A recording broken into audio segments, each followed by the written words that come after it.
Mengapa kita harus bicara keselamatan bangsa?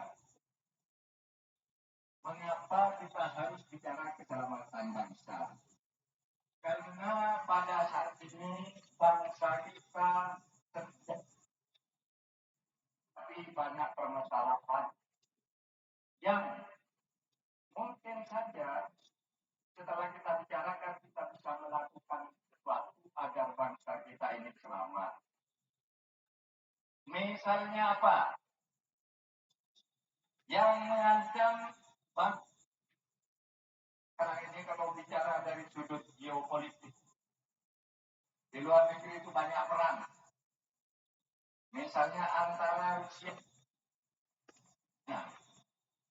lalu serangan Israel ke Palestina yang memporak-porandakan Gaza, dan berbagai persoalan lain di dunia yang berdampak ke Indonesia.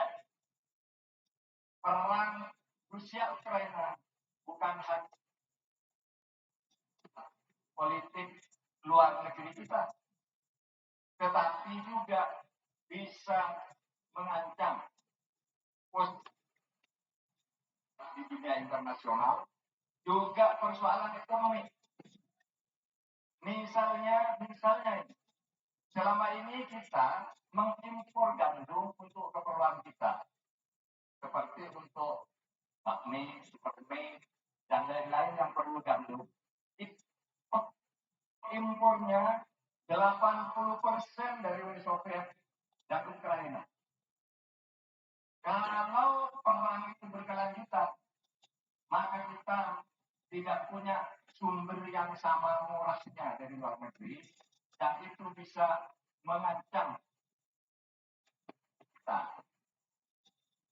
Begitu juga sekarang ancaman dari bencana alam, ada panas yang ekstrim, yang mudah-mudahan segera berlalu.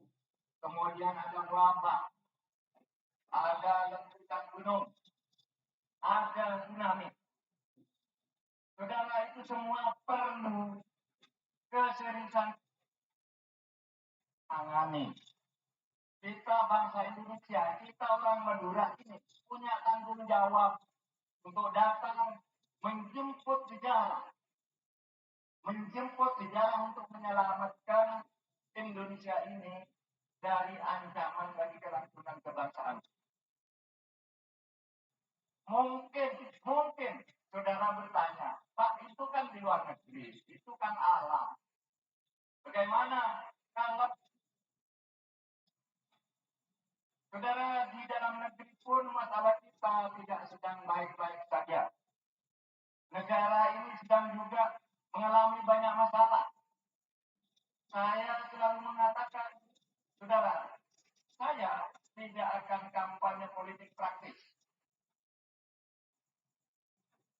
Saya tidak akan kampanye untuk pemilu, tapi saya akan kampanye tentang politik kebangsaan. kita ini sekarang diancam oleh pepecahan dan oleh kemunduran. Karena apa, saudara? Karena di Indonesia ini diakui yang tidak sangat banyak korupsi. Saudara sekarang melihat ke arah manapun di Indonesia ini selalu ada korupsi. Coba dari sini saudara lihat ke atas. Ada pesawat lewat. Ada korupsi di perusahaan pesawat terbang. Lihat ke laut. Ada illegal fishing, pencurian ikan secara ilegal. Lihat ada korupsi di bidang kehutanan. Lihat ke rumah